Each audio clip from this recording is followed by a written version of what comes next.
And we're live. Good morning or good afternoon, depending on where you are joining us from across the world. I want to welcome you to the ChallengeHER webinar on the Woman-Owned Small Business NAICS Disparity Study. I am Candace Waterman, President and CEO of Women Impacting Public Policy, and it is my honor and pleasure to be the host today for this great conversation. I'd like to start by saying I hope that you, your families, and your teams are all safe and healthy during these unprecedented times. I also want to stop and thank our national partners, American Express and the U.S. Small Business Association, for being such great partners with ChallengeHER.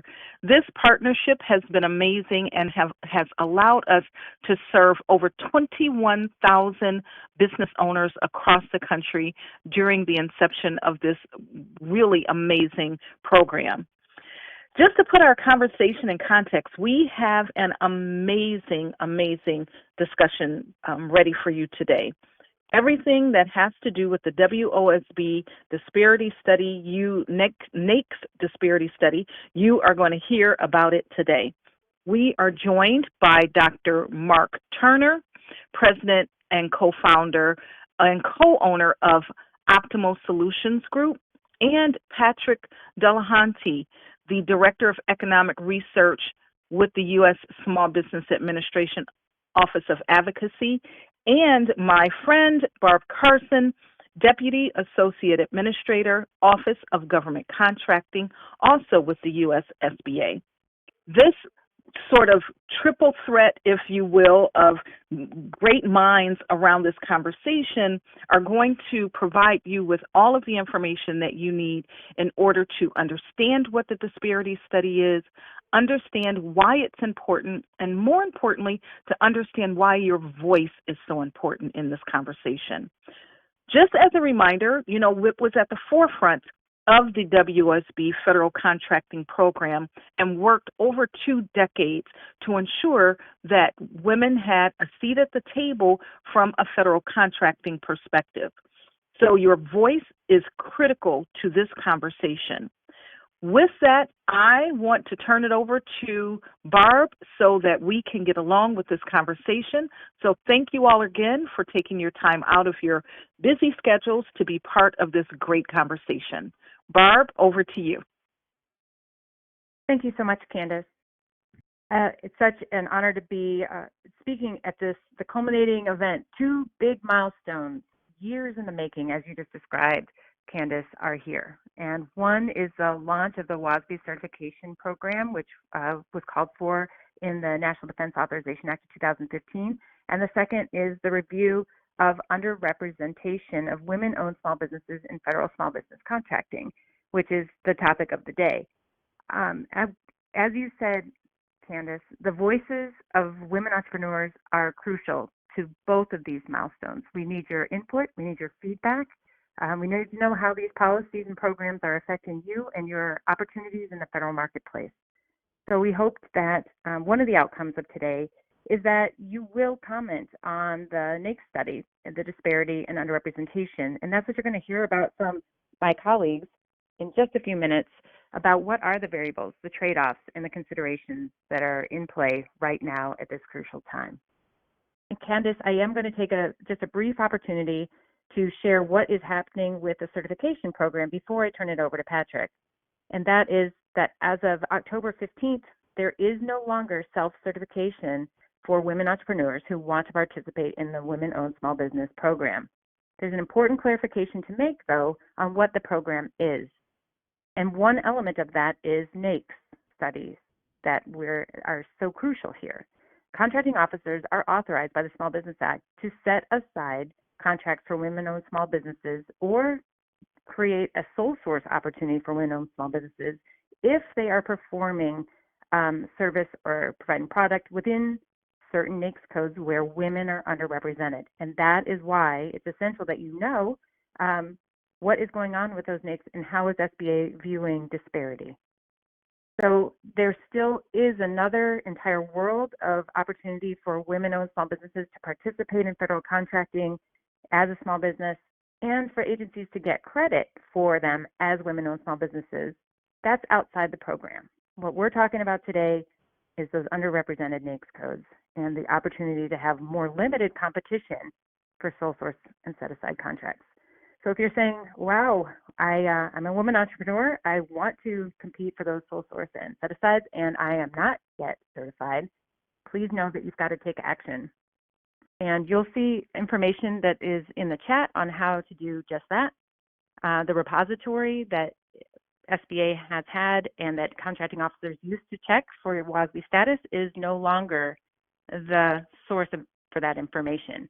If that's where your materials are, don't worry, you can still download them, but there is no more uploading for self-certification status available to you there. That database will be available through March of 21.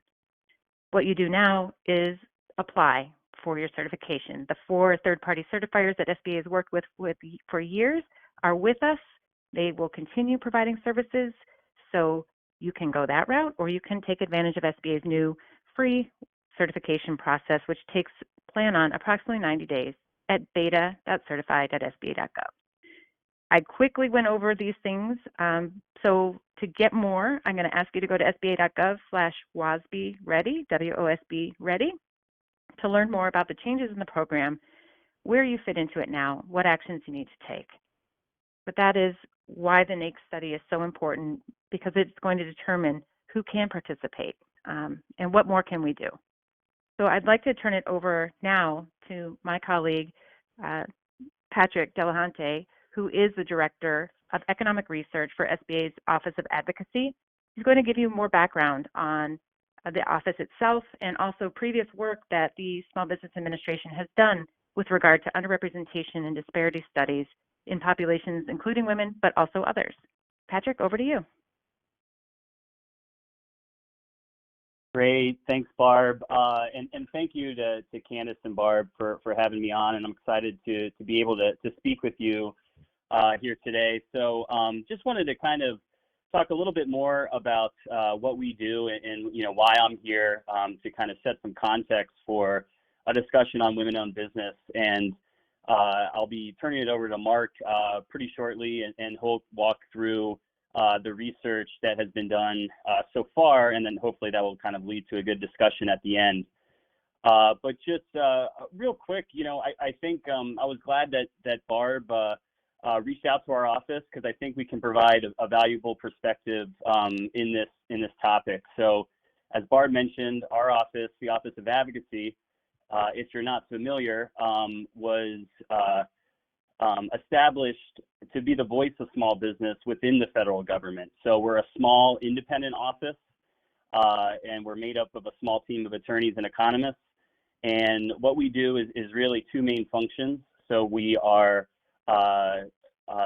representing small business interests across the federal government and regulatory development, making sure that agencies consider small business needs and consider what requirements might need to be tailored to meet their needs. Also, and more importantly, we research small business issues, which I think can shine some light on the discussion today. So we're often trying to provide Congress and the White House and policymakers with insight into small business issues, highlighting their importance to the economy, their contributions that they make, highlighting the barriers that they face, and also making sure that they're considered whenever policies are being developed. So that kind of dovetails, into the conversation about women-owned business. So from a high level, we're doing economic research on a lot of different small business issues, and that could range from access to capital to business dynamism, but also business owner demographics. So we're looking at things from a lot of different views. It could be geographic, it could be industry, and it could be business owner demographic as well, such as race, ethnicity, sex, or veteran status. But because we're here today to talk about women-owned business, I just wanted to highlight a couple key research that we've done, and then we'll kick it over to Mark, because I think it might kind of help us put into context the conversation today. As you all know, women are underrepresented in entrepreneurship. They're about half of the population, but they only own about 36% of businesses. So of those businesses, women own about 40% of non-employers, so really small businesses that don't have employees. But more concerning, only own about 20% of employer businesses. And these gaps, or these underrepresented data, show that they may be experiencing unique barriers in the different industries that they operate in, and we know this to be true from different research that we've done. So that was kind of the motivation for this first study that I have here, which is on women-owned business and industry concentration. Encourage everyone to check that out. But what that shows is that women are often concentrated in a lot of low-growth industries, so industries that have decreasing number of firms, decreasing employment. They're often affected differently by certain factors and characteristics, such as the presence of children and marital status. And one of, I think, the important highlights of that research is it shows that some of these factors may disproportionately affect women into taking advantage of high-growth entrepreneurship. Another project that we're excited about and something to look forward to is that there's a new data series that we're co-sponsoring with the Census Bureau that is supposed to, or is expected to be come online here later this year, that will give us demographic data on non-employer businesses. So this is the vast majority of small businesses don't have employees, and it's a big gap in the government data into counting the total number of women-owned business and getting a full picture of women business ownership. Also including a fact sheet here that is the latest statistics on contributions, characteristics, and trends with women-owned employer businesses. One of the bright spots has been that women-owned businesses are growing faster in number than men-owned businesses, especially with minority women-owned business. However, as we all know, our whole worlds have changed this year more recently with the pandemic, and that's kind of caused a lot of things to go out of whack, where those effects have been widespread but also uneven, particularly with minority women-owned business. So those are all things that we track and try to put forward, not only to SBA, but also, like I said, Congress and the White House, to make sure that they're aware of the things that are happening to small business. And then finally, there's a women business ownership that we issue brief that we did a couple years ago. This takes a deeper dive into the trends and characteristics of women-owned business.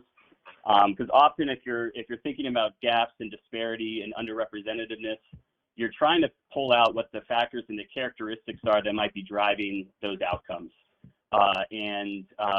Mentioning further, or mentioning what I said previously about some of those unique characteristics that are facing women is often a great starting place when trying to figure out what the depth of underrepresentation is and what might be driving those outcomes, and more importantly, how to overcome them to lead to a more positive outcome and impact. So often we're looking at shares of economic variables to kind of show what those gaps are. So comparing the women-owned business share with the men-owned business share in things like the number of firms, the employment, the number of workers, sales or receipts, and then also payroll, and then looking at that by industry. And as we mentioned previously, the government uses the NAICS classification to classify different industries that businesses operate in, as I'm sure a lot of you are aware of. And that has consequences for businesses in contracting, which I think Mark will kind of dive into a little bit further, and then we'll definitely be able to kind of discuss at the end. So then just going to our last slide, if you're not familiar with the Office of Advocacy and you'd like to connect, please do so. You can reach out to me, or you can connect through any of those other ways. But not to steer the conversation too far away from the subject of the webinar, which is the Women-Owned Business Disparity Study, I'm going to now kick things over to Mark. So And just to introduce Mark, Mark Turner is the president and co-owner of Optimal Solutions Group. He is the co-founder of Ravello Software. Both companies are in partnership with his wife, Tracy Turner. Dr. Turner has more than 25 years of experience in complex evaluations and studies for federal agencies, including SBA, National Institute of Standards and Technology, Education, USAID. For USAID, he served as Chief of Party for Economic Development Assessments and Evaluations across 24 countries, including women's empowerment initiatives in Africa and Asia. Over the past 10 years, Dr. Turner has served as the Project Director of Quality Assurance Manager for more than 15 SBA contracts and task orders, including evaluations for, it looks like, almost all of SBA's program offices, which is great experience. Dr. Turner is an economist. Prior to founding Optimal, he was a research scientist and adjunct professor at Johns Hopkins University, a researcher at Urban Institute, and a program analyst at the Government Accountability Office. So with that, I'm looking forward to some of your questions at the end, but I'd like to turn things over to Mark. Well, thank you, Patrick. I definitely appreciate it. And first, I'd like to thank SBA. They have been great partners to us. In particular, Barb and Brittany Borg are sort of direct clients at SBA. Just a little more about Optimal. We're actually celebrating our 20th anniversary this year. We have a lot of people in the office. We're a nonpartisan public policy research firm, and we do a lot of data analytics. And sort of Patrick mentioned the work that we do. First, I'd, of course, like to thank my colleagues in the office. Actually, not in the office, I'm sorry. We're working remotely. But the economists and data scientists and policy researchers that have been working diligently on this study over the past couple of months. So just a little, Patrick talked about the broader studies. I'm going to narrow it down to the studies, the disparity studies that were focused on women-owned small businesses in particular.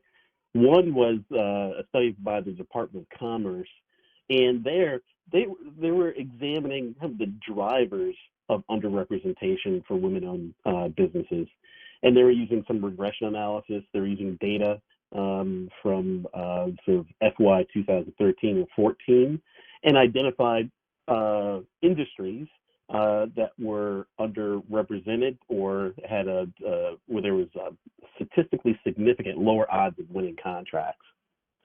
The other study was the RAND study, and they were examining underrepresentation. They were not necessarily looking at the drivers or the determinants, but more so looking at where there was underrepresentation. And they were using something called disparity ratios, and I'll get into that a lot more. And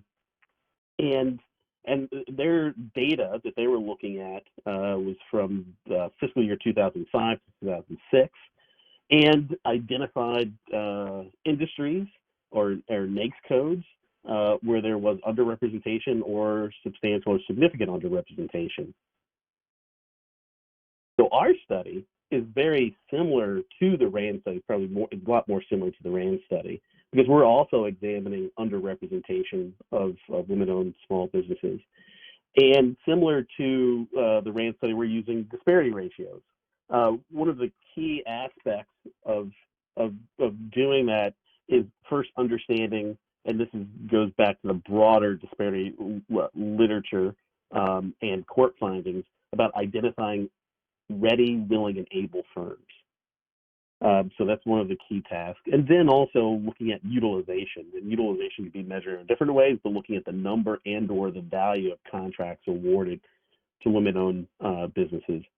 And then comparing the relative availability and the relative utilization gives you the disparity ratio, which is a measure of the degree to which women-owned firms or businesses are represented, in this case, in the federal contracting space. And that becomes the primary focus of our studies. You'll see from the forthcoming slides. Our objective is to describe, our objective today is to just describe our approach of how we're measuring underrepresentation, to describe some of the limitations of the approach that we're undertaking and some of the mitigation approaches that we're taking to hopefully overcome or counteract some of those limitations that I'll describe. And then most importantly, to assist SBA and the administration to provide evidence to inform them about which industries could be set aside, could have preferences for women-owned small businesses or economically disadvantaged women-owned small businesses. And so with that, let's jump into our overview. So we're going to go through and just kind of describe disparity ratios and where underrepresentation exists or could exist. And then the selection of thresholds, like where are those cutoffs for determining where preferences would be for women-owned small businesses. And then getting into some of the limitations and or mitigation approaches, looking at alternative measures of utilization. There's more than one. And the same thing for looking at availability, for identifying ready, willing, and able firms. And so we'll do that a couple of different ways. And then as well as looking at, for those of, I'm sure most of the people on the line are probably already registered in SAM, and you can have a primary NAICS code. You can also have other NAICS codes. And so we'll look at what implications that has as well. And then looking at the reliability of the findings, because that's a key issue as well. So with that, you see this, well, say it's a graph, but it's a space where we have availability ratio on the horizontal axis, and that kind of tells us, what proportion of the population are women-owned businesses. And on the vertical axis, we have the utilization ratio, which kind of tells us how many contracts or what proportion of the work are women-owned businesses getting. And this line that we cut through the middle, the 45-degree angle, tells us about parity, because if you're on the line, that means that there's parity. There's a balance between the proportion of the population or the prevalence of your population and the proportion of the work that you're getting or the utilization. And so that's characterized by that line. So if you're on that line, we can kind of characterize that as parity. So let's look at some examples. So these dots represent 6-digit NAICS industries. And as you can see, they're somewhat scattered around, but given I think what Patrick talked about earlier in terms of the availability of women-owned businesses, they're fewer. It's not proportionate to the population, but since that this characterizes the amount of women-owned businesses, that's what this is doing. The proportion of women-owned businesses, that's what it does relative to that horizontal line. And then of course vertically, that gives us some sense of how well they're doing in terms of, in this case, winning contracts as a prime contractor. And so with this gives us really important information. Just to give you some sense of where we're getting the data. Again, all federal contractors, they're registered in SAM, or the Systems for Awards Management, and so we're using that to tell the information about the availability ratio. And then we're using FPDS, or the Federal Procurement Data System, that compiles information about contract awards to inform us about the utilization ratio. And then, to the extent that I mentioned before, if you fall below parity, then that's the shaded area. And so these dots in the shaded area are the industries, in this case, the 6-digit industries, where women-owned small businesses are, in this case, winning below the proportion of their population. To give you an example, for instance, underrepresentation exists if women-owned small businesses constitute 20% of the firms ready, willing, and able in an industry, again, measured by the registration in SAM, but only win 15% of the prime contracts in that same industry.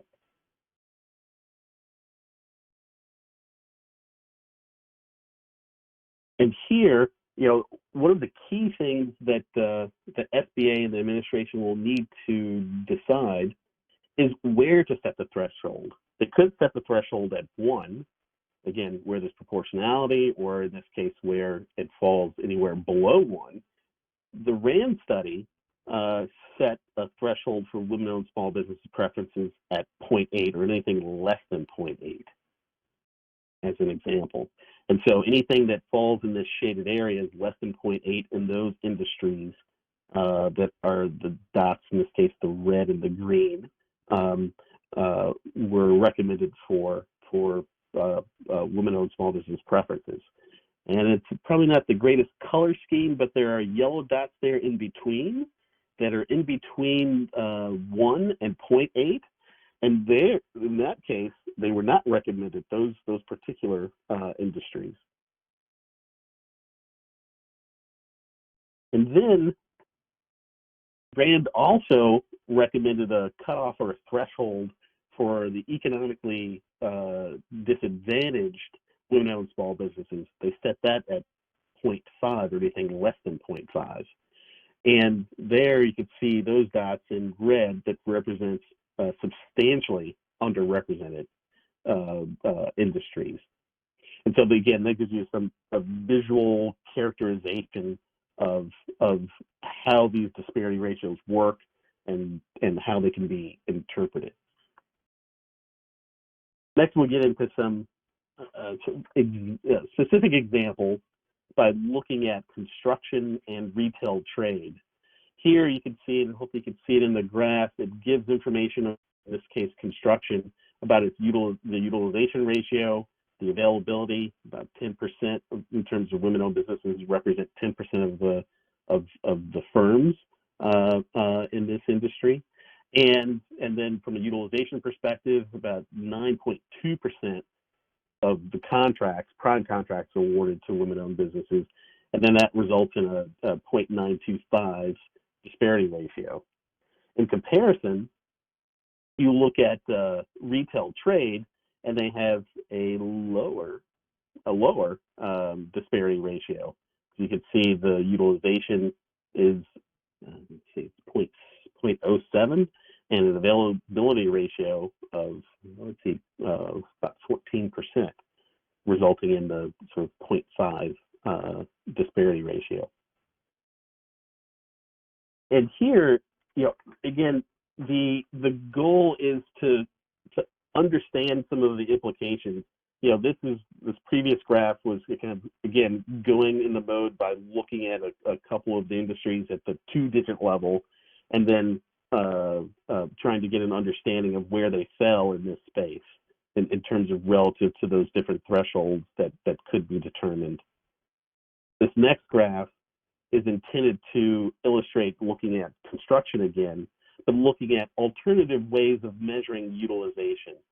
Of course, we're using the same measure of availability, but in the first instance, we're looking at the number of contracts awarded, and that's an important way of measuring utilization, but it's not the sole way of measuring utilization. We can also look at the value of contracts awarded, because I think, you can see from this illustration in part, is that women-owned businesses are awarded contracts that are on average less value than other firms. And so you can see that here in the first one where the utilization ratio, the disparity ratio is calculated using the utilization ratio of the number of contracts. Their disparity ratio is 0.92, which is very close to parity and above that 0.8 threshold. Where if the utilization ratio is a function of the value of contracts, then the disparity ratio is 0.6, which again makes a material difference. Next, we'll look at the implications of the NAICS level. When you register in SAM and when you view contracts in FPF, they're articulated at the 6-digit NAICS level. But it's a choice of how to set and how to determine these preferences. And so we want to understand, what the implications are. Here we have professional and scientific technical services, or NAICS 52 at the 2-digit level, and you can see where that falls at the 0.29 disparity ratio. Then when we kind of blow it out and look at the 6-digit sort of constellation, you can see where, sort of that 2-digit is, but it falls in the middle, and you've got a kind of scattering of if you were to sort of set these thresholds at the 6-digit level, what difference in the implications that could have. As you can see in this visualization. Next, we want to understand different ways of measuring ready, willing, and able. Because similarly, our traditional approach that we talked about earlier was using SAM, or the Systems for Awards Management, to understand ready, willing, and able firms. But there are reasons why you could think that may not be a good measure.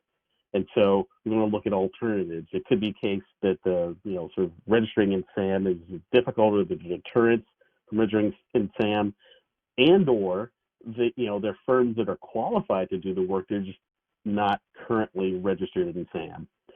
And so here we turn to the census data, or the census annual business survey, as an alternative measure of ready, willing, and able firms. And here you can see where, and we highlighted where there's some noticeable differences, where the availability goes up when you're using the census data to measure availability in these highlighted industries.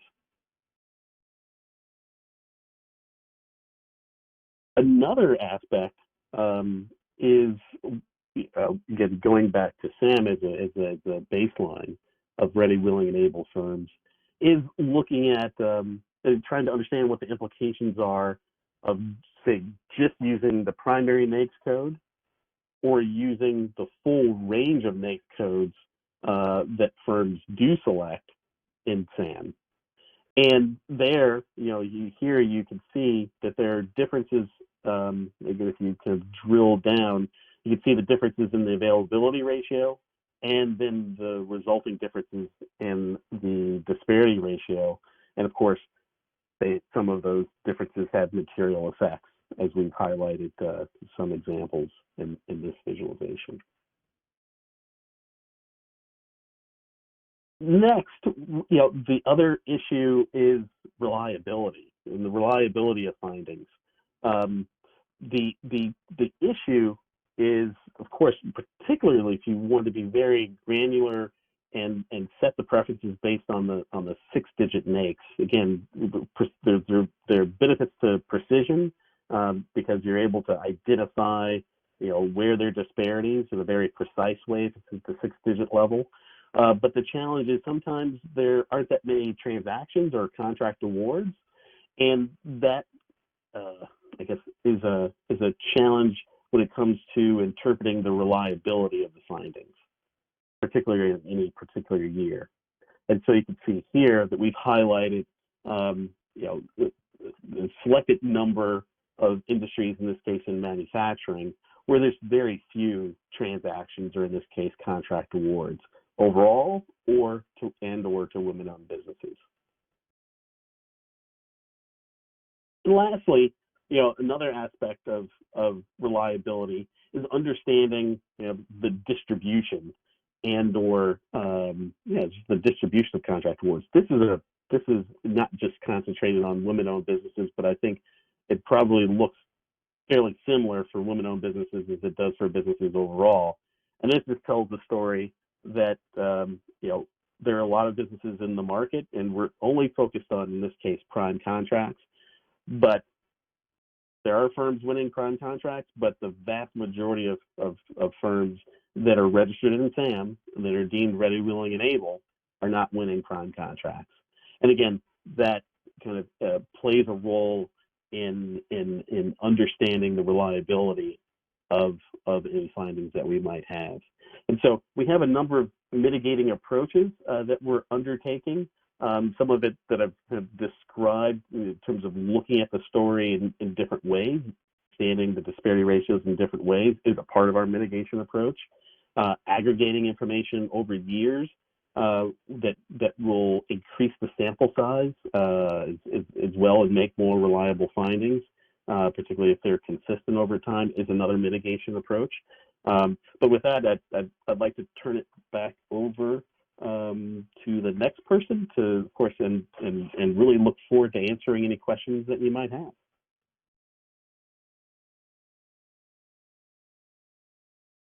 Thank you so much.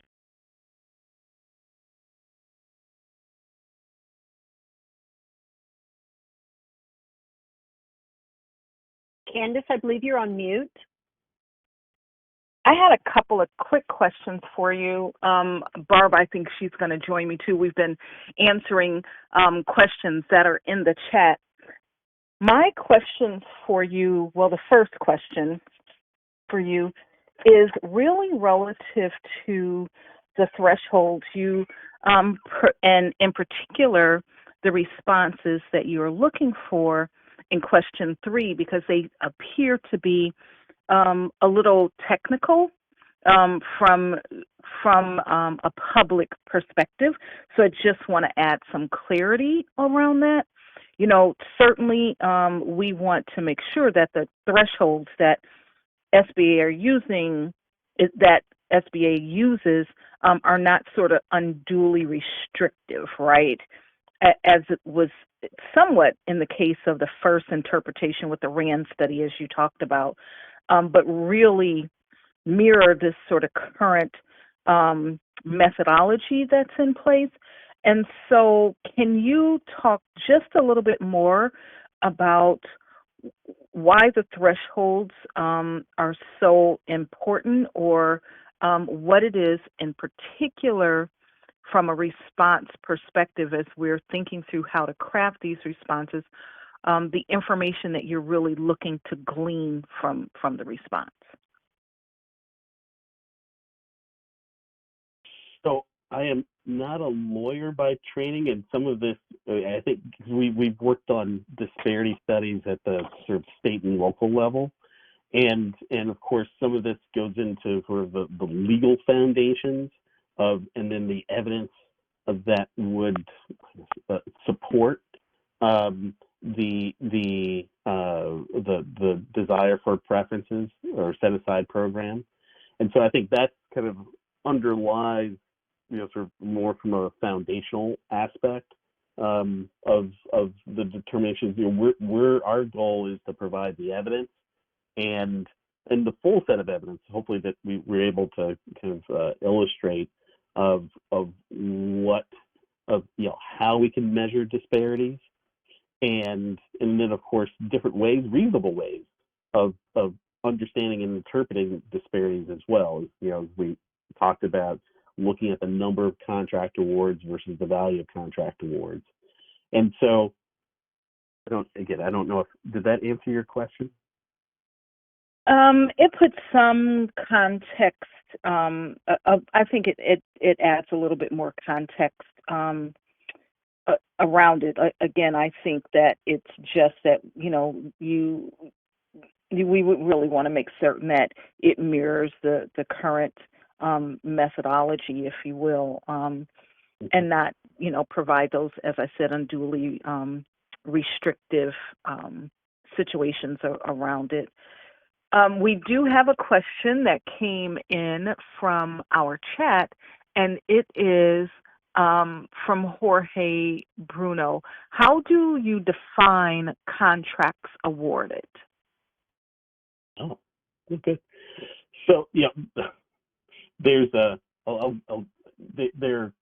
so we use the FPS data to identify contract actions.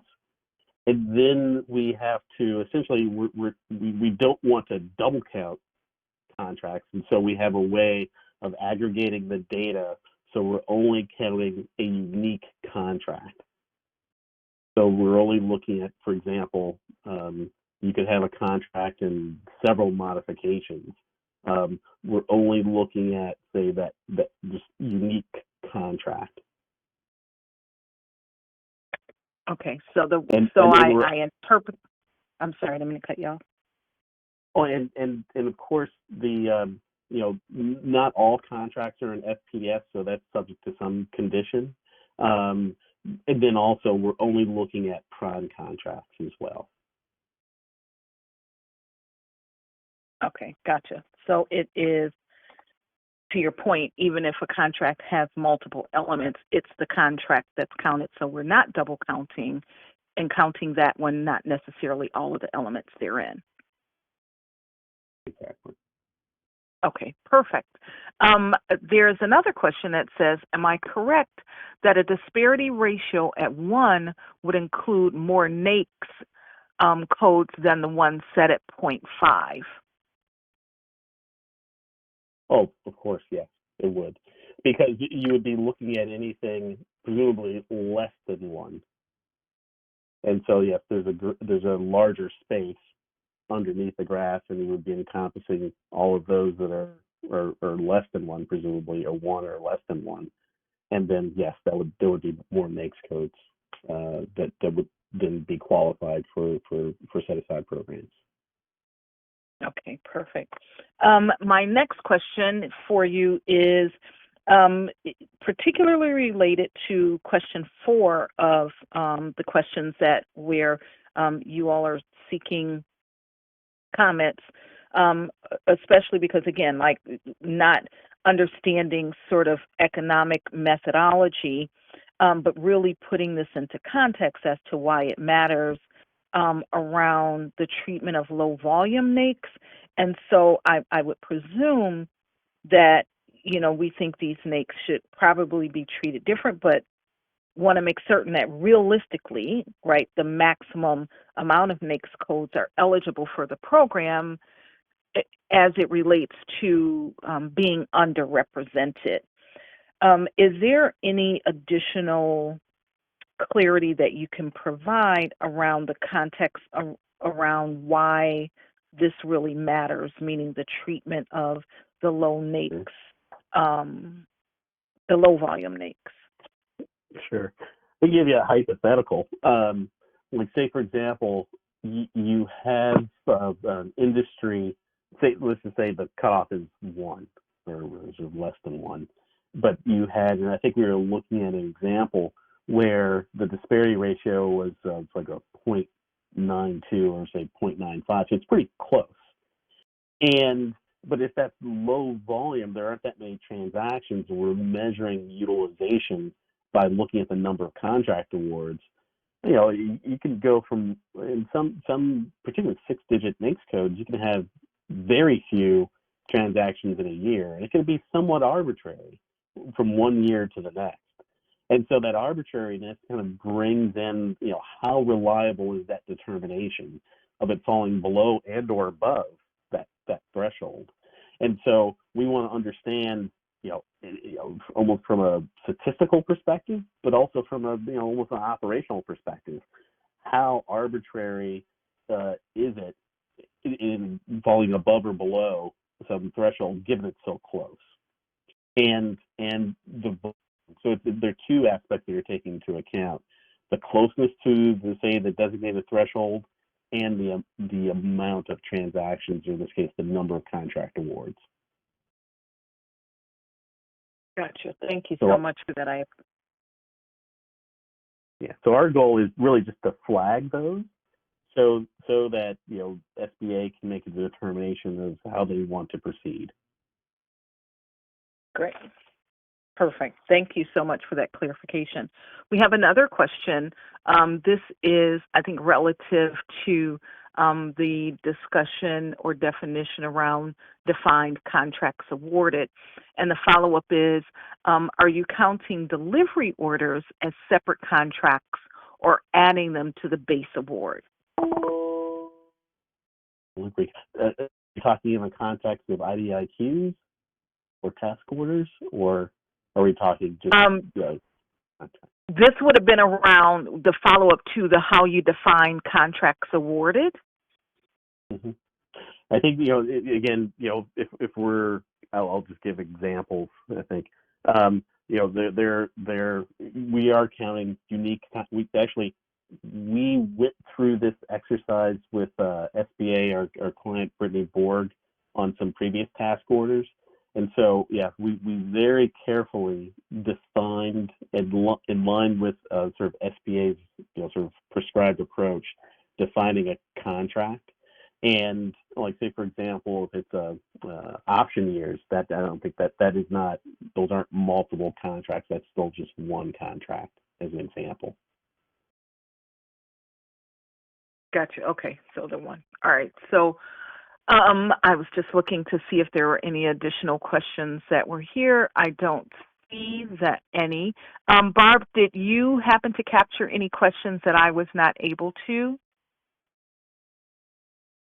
You did not miss any questions. I would just remind folks that the discussion is related to what's available in the Federal Register, the 4 questions that Candace has referred to. Mark, is there your entire presentation was to bring more clarity about those 4 questions. Is there any comment you'd like to make as a summary on the 4 real quickly, or leave it as it is? We did get one more question in, so I'll pause and see what you think, Mark. No, I think, yeah, I'd be happy to answer any additional questions. You know, again, this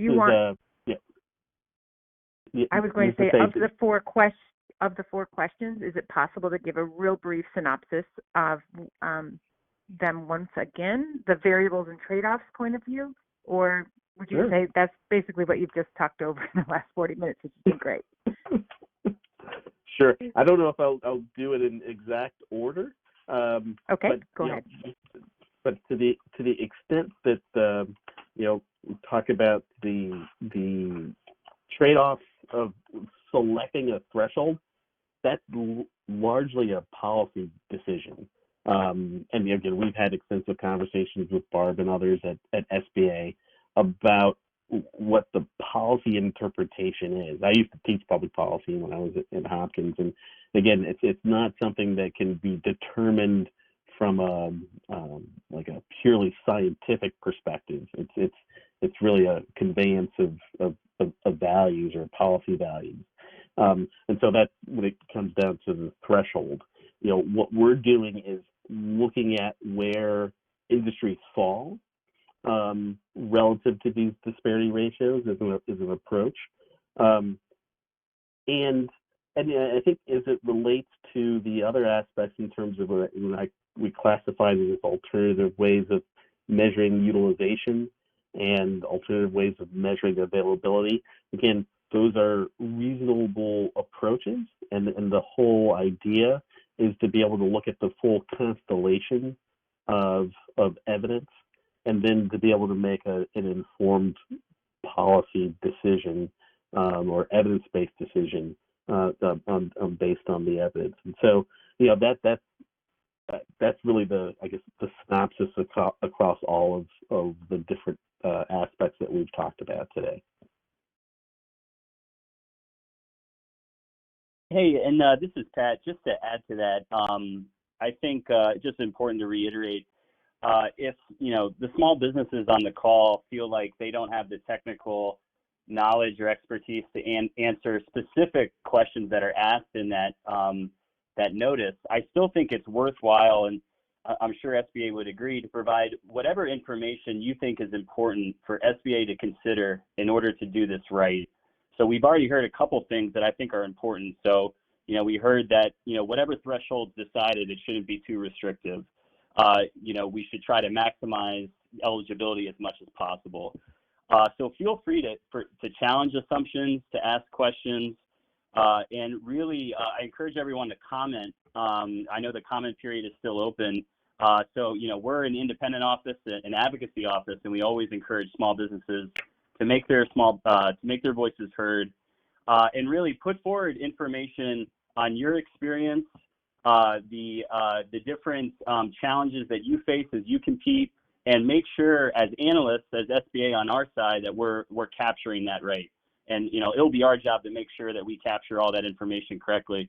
But I think it's really important to provide your experience, and then also if you feel like SBA is making an assumption that may not meet your reality or your experience, then then I think it's definitely good information for an agency to have that supports maybe a different view or perspective. So anyway, I just wanted to kind of add that as you're thinking through, the 4 different questions that were listed there.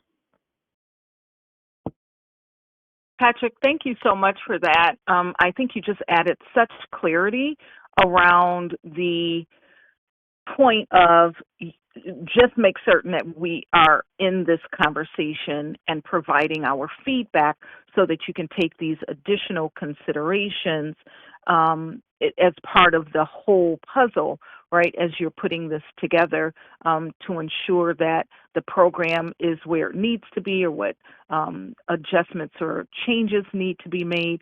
But I think the resounding message here is definitely respond, definitely add your voice to this conversation because it affects you as the WOSB community. So I really appreciate that piece of it, because so often when our community of women business owners respond to open comment periods on different subjects, we have always had the thought of make certain that the response is relative to the question. And in this case, because some people may feel that a couple of the questions may be a little technical, to just at least provide your commentary or point of view. So I really appreciate you stating that. I want to remind everyone that the comment period, the comments are due by Monday, November 2nd. That is a really fast turnaround, especially since we are having this particular session, which has been super informative. Mark, I have, I think, one last question, and it's a point of clarification on did you count or the IDIQs as we were talking about the awards, about defining the award contracts? Did you count IDIQs? We did. And yes, okay, perfect. I appreciate that. We had some questions around where to comment. You will see in the comment box that Laura, our Director of Marketing and Comms, has included the link to that in the chat. You can also get to that from the SBA website as well. And as well as please look out for WIPP to provide some additional information first thing in the morning. So as a reminder, as well as it will go out with the recording of this particular session as an attendee on the session. I want to, since I don't see any additional questions in the chat box, I want to say thank you very much to both Patrick and Mark, and of course, always a thank you to Barb for your commitment to really demystifying, right, this NAICS disparity study, providing the information that we need to digest the questions and the responses, right, so that we can craft those appropriately and understand why it's so important to respond to those. I really want to thank you all so much. Again, the disparity study, link for responding, we are providing that to you. Barb, I think you're going to have some last minute comments too, and there was one last question that came in, which is perfect. We've got a few more moments.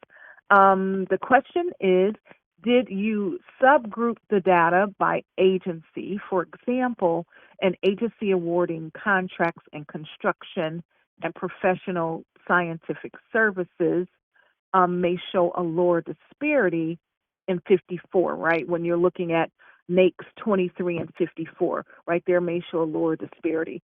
So did you subgroup the data by agency is the question, Mark. No, I guess it would be my understanding, and give you the rationale, is that the SBA is going to set a broad rule, or possibly set up, I mean, this is the choice. If they set a broad rule, then yeah, the rationale wouldn't necessarily be to kind of look at it by agency. If it would be on more of a differential based on agency, then yes, it would make sense for us to look at it by agency, because I'm sure there are differences by agency. Perfect. Thank you so much. Barb, I am going to turn over to you to give some closing comments around SBA support and training resources and such, and then I'll give some sort of final remarks and thank yous. While we're talking, if you have additional questions in these last 3 or 4 minutes, please keep them coming. But Barb, I'll turn it over to you. Thank you so much, Candace, and I appreciate Mark and Patrick's contribution so much. We'll go to the next slide, and just a reminder that if you want to participate in the WOSB program after hearing this, and by getting your certification, just know that there are several ways to get that support that you might want. There are live sessions to help you work through the application process. To get information on when the next session is going to be, go to WOSB training at sba.gov. For more general information, like when I talked about third-party cert versus other certifications and what should you do next, please go to sba.gov/WOSBready to get all kinds of helpful information. And if you're already in the program and you're having any concern or question, please reach out to the team. They're an awesome team, WOSB@sba.gov. We'll go to one more slide with a few more links about this is the application process. We do have a new portal. So those of you who are 8A, you are in certified.sba.gov. The WOSB platform is beta.certified.sba.gov. And you will find a lot of information here. You are likely not the first person to run into an obstacle in the midst of trying to apply. So we have got a great knowledge base. We also have some easy lists that you want to look at before you even try to apply. Take a look at what's going to be asked of you in the prepare section so that it'll be a smooth process. And just know that we are accessible. I did say that we're a small and mighty team. I cannot tell you how much we value your experience and your success. It's through the roof is where we are in terms of enthusiasm for the WOSB program. So excited it launched and look forward to supporting you. I'll turn it back over to you now, Candace. Thanks. Wonderful. Thank you. I want to thank again Dr. Mark for his presentation and overview of this great information, and certainly also Patrick for taking your time out for us and being such a great resource for our women-owned small business community. It is through opportunities like this that we get to add our voice and to make our voices heard. We know that this study is critically important, and this study is really going to determine who's included in the program. And so make certain that as a WOSB firm, we are responding because this is our way to make our voice heard. And speaking of making your voice heard, if you are not already a member of WIPP, I invite you to join your voice with ours and become a member of our great organization so that you can have a real business ecosystem that's here for you to really work to provide you with resources for success of your firm. So if you are not already, we invite you to join us. For those of you who are with us on the line that are WIPP members, I want to say thank you for being part of the WIPP family. And again, thank you so much to Patrick and to Dr. Mark. And again, this is going to serve as your call to action to respond to this as a WOSB firm. Your response time is due by November 2nd.